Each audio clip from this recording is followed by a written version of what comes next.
الحمد لله نحمده ونستعينه ونستغفره ونؤمن به ونتوكل عليه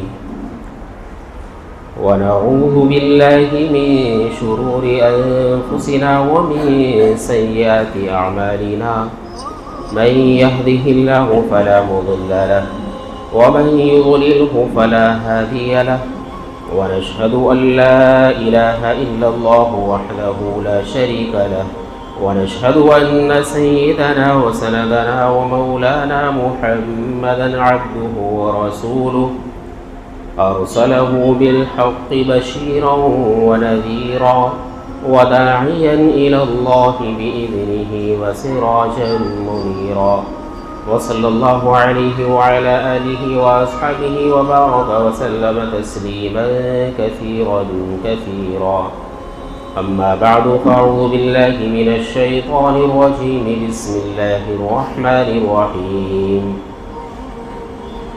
ومن أحسن قولا ممن دعا إلى الله وعمل صالحا وقال إنني من المسلمين قال النبي صلى الله عليه وسلم تركت فيكم أمرين لن تضلوا ما تمسكتم بهما كتاب الله وسنة رسول الله آمنت بالله صدق الله مولانا العظيم وصدق رسوله النبي الكريم ونحن على ذلك لمن الشاهدين والشاكرين والحمد لله رب العالمين.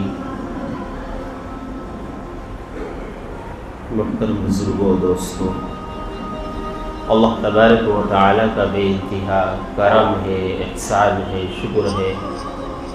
اللہ عز و جل نے ہمیں اپنے دربار عالی کے اندر آنے کی توفیق مرحمت فرمائی. اللہ عز و جل ہمارا نماز کے لیے آنا بے انتہا قبول فرمائے. پیارے بھائیوں، بزرگوں، دوستوں، آیت مبارکہ جو آپ کے سامنے تلاوت کی گئی، اللہ عز و جل فرماتے ہیں وَمَنْ أَحْسَنُ قَوْلًا مِّمَّنْ دَعَا إِلَى اللَّهِ وَعَمِلَ صَالِحًا، کہ اس سے اچھی بات کس کی ہو سکتی ہے، اس سے بہتر بات کس کی ہو سکتی ہے جو لوگوں کو اللہ کی طرف بلائے، نیک باتوں کی طرف بلائے، نیکی کی دعوت دے. ظاہر ہے کہ بہت ساری چیزیں ہیں، بہت ساری آوازیں ہیں جو اللہ کی طرف بلاتی ہے. اس کے اندر ایک آواز اذان کی بھی ہے. جو آدمی اذان دیتا ہے گویا وہ اللہ کی طرف لوگوں کو بلا رہا ہے. تو اذان کی جو آواز ہے یہ اللہ کو بڑی پسندیدہ ہے، اور یہ اذان جو ہے روئے زمین کے اندر کوئی سیکنڈ، کوئی پل ایسا نہیں ہے کہ جس میں اذان کی آواز، اللہ کی توحید، نبی علیہ السلام کی رسالت کی گواہی، یہ آوازیں بلند نہ ہو رہی ہو. ہر وقت، ہر سیکنڈ، ہر پل اذان کی آوازیں بلند ہو رہی ہے. انڈونیشیا ایک ایسا علاقہ ہے جو مشرق کی طرف ہے، جدھر سے سورج نکلتا ہے. اذان کی آواز مشرقی انڈونیشیا کی طرف سے شروع ہوتی ہے، اور تقریباً جو اذان شروع ہوتی ہے فجر کی، تقریباً 1-1.25 گھنٹہ، 1.5 گھنٹے تک اس کا وقت ہوتا ہے. تو آواز بلند ہوتی رہتی ہے کہ ابھی انڈونیشیا کے اندر اذان کا وقت ختم نہیں ہوا، اس کے فوراً بعد جکاترا ہے، سماٹرا ہے، ادھر جو ہے اذان کی اذانوں کا وقت شروع ہو جاتا ہے. ادھر اذان کا وقت شروع ہوتا رہتا ہے، اذان بلند ہوتی رہتی ہے.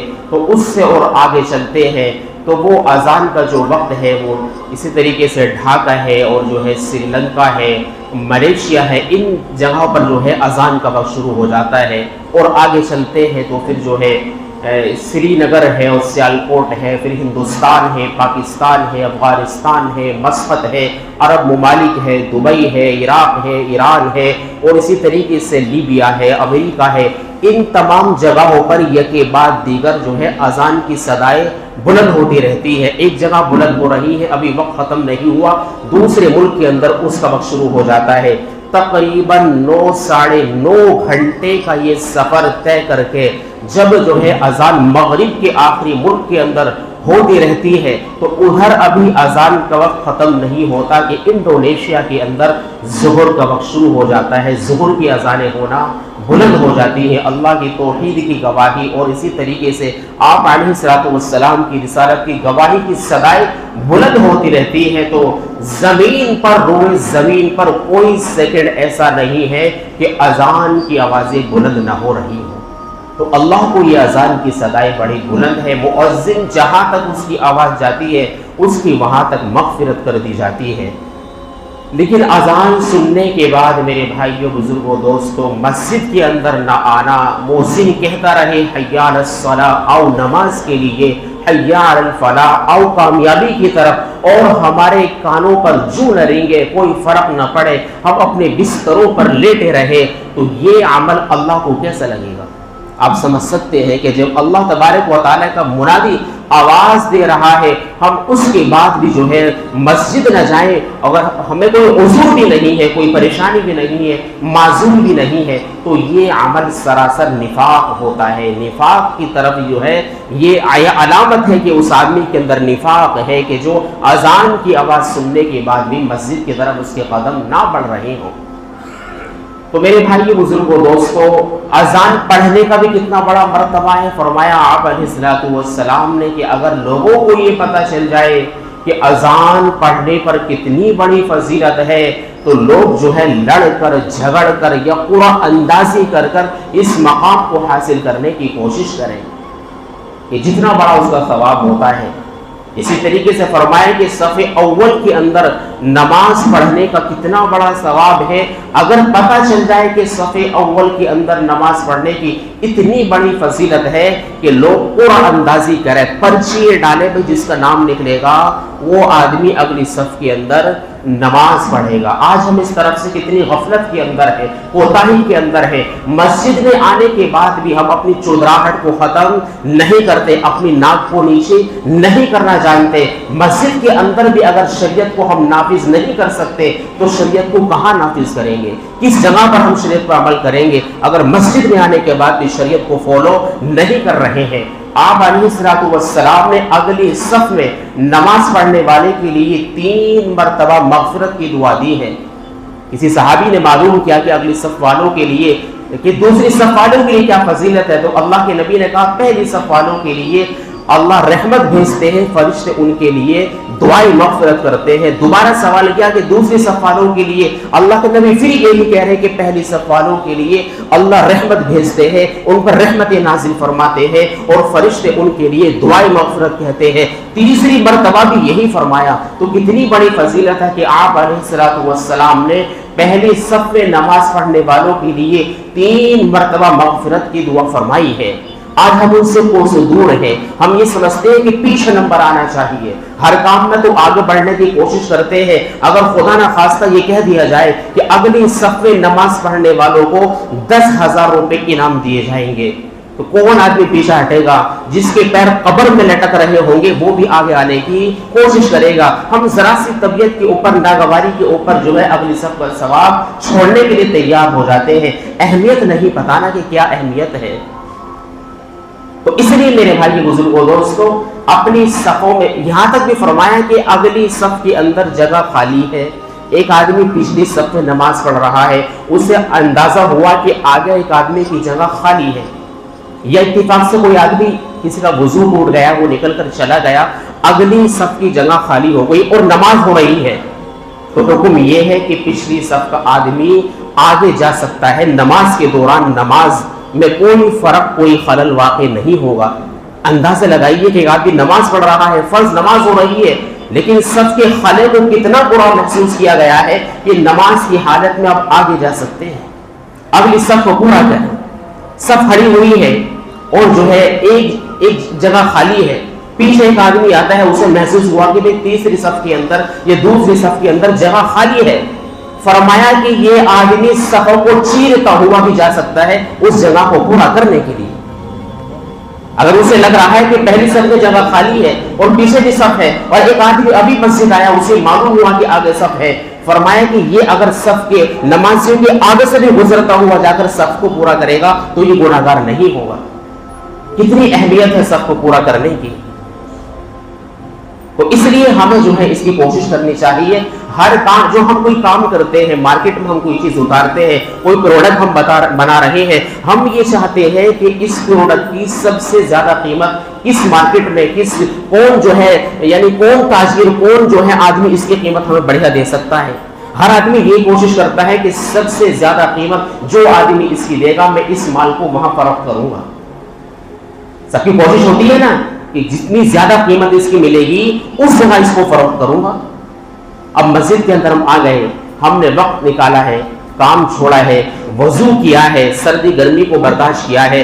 اب مسجد میں آنے کے بعد ہماری کوشش یہ ہونی چاہیے کہ جو میں نے وقت اپنا خالی کیا ہے نماز کے لیے, اس نماز پڑھنے پر سب سے زیادہ ثواب کس طریقے سے ملے گا, میں وہ ثواب مجھے حاصل کرنا ہے. نماز تو حالانکہ پچھلی صف میں ہو جائے گی, حالانکہ مغروب تحریمی لکھا ہے کہ اگلی صف میں جگہ باقی ہے اور پیچھے ایک آدمی نماز پڑھ رہا ہے بغیر کسی عذر کے, اسے کوئی دقت پریشانی نہیں ہے, تو اس کی نماز مکروہ تحریمی ہوگی, حرام کے قریب ہوتا ہے مکروہ تحریمی. حالانکہ واجب الاعادہ تو نہیں لکھا, لیکن کس قدر اس کے اندر جو ہے کراہیت آ گئی, ذرا سی انانیت کے اوپر, ذرا سی چودراہٹ کے اوپر ہم جو ہے نماز پیچھے پڑھ رہے ہیں. اس سے زیادہ تکلیف کی کوئی اور چیز دنیاوی اعتبار سے ہمارے سامنے آ جائے, انہی حضرات کے سامنے جو صف اول کا ثواب ہو رہے ہیں اس میں فوراً بڑھ چڑھ کر حصہ لیں گے. تو اس لیے میرے بھائی بزرگوں دوستوں, بڑی مؤدبانہ درخواست ادب کے ساتھ کہ مسجد کے اندر تو آ کر کم سے کم ہم شریعت کو فالو کریں. 100% جس چیز پر ہمیں سب سے زیادہ ثواب مل رہا ہے اس فضیلت کو حاصل کرنے کی کوشش کریں.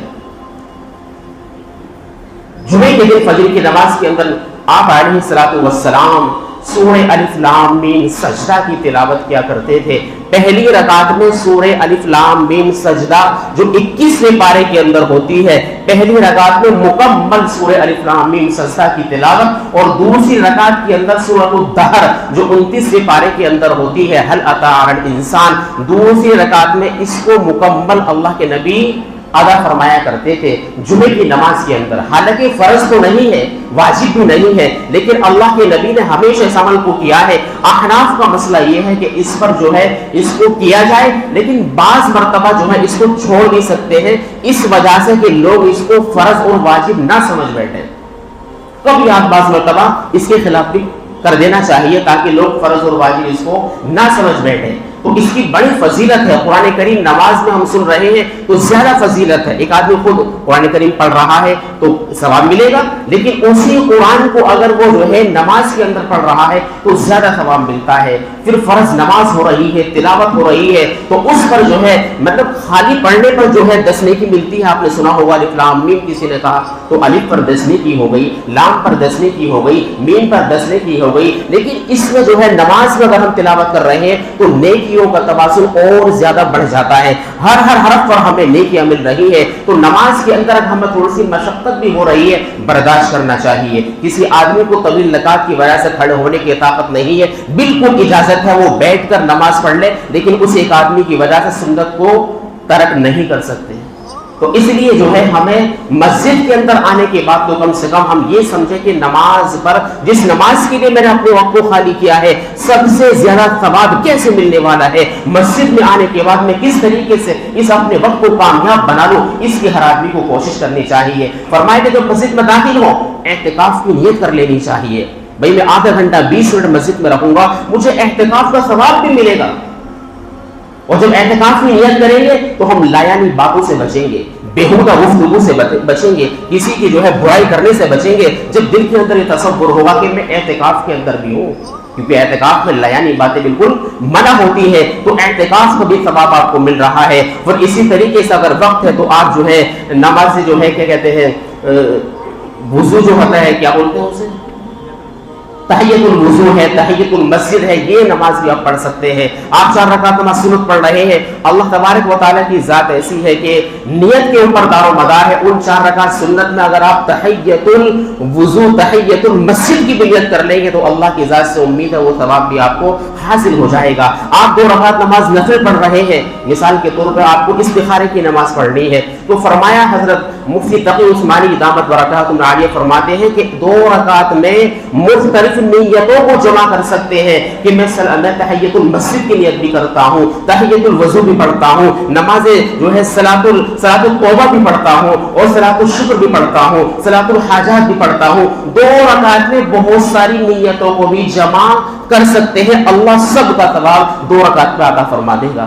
تو مسجد میں آنے کے بعد ہماری کوشش یہ ہونی چاہیے سب سے زیادہ ثواب اس نماز پر کس طریقے سے ملے گا, تو مجھے وہ طریقہ اپنانا ہے کہ صف ابھی خالی ہے تو پہلا آدمی اگر آیا ہے تو اس کا طریقہ یہ ہے کہ امام کے بالکل پیچھے بیٹھ جائے, دوسرا آنے والا دائیں طرف بیٹھے, تیسرا آنے والا بائیں طرف بیٹھے. اس طریقے صف کو پورا کرتا ہوا چلنا چاہیے. یہ نہیں کہ ایک طرف کی صف مکمل ہو گئی ہے دوسری طرف کی خالی ہے, امام کے دونوں طرف سب برابر ہونی چاہیے. تو اس طریقے پر ہم نماز پڑھیں گے, سب کو سیدھا کریں گے تو انشاءاللہ نماز کا ثواب اور زیادہ بڑھ جاتا ہے. اور سنت طریقے پر نماز پڑھیں گے, اللہ کے نبی کی فرمایا ترکت فیکم امرین لن تضلوا ان تمسکتم بہا, کہ میں تمہارے درمیان 2 چیزوں کو چھوڑ کر جا رہا ہوں, کتاب اللہ اور سنت رسول اللہ. جب تک تم مضبوطی سے ان کو تھامے رہو گے گمراہ نہیں ہو سکتے. اللہ تبارک و تعالی کے سننے سے زیادہ نیک عمل کی توفیق مرحمت فرمائے. وآخر دعوانا الحمدللہ رب العالمین.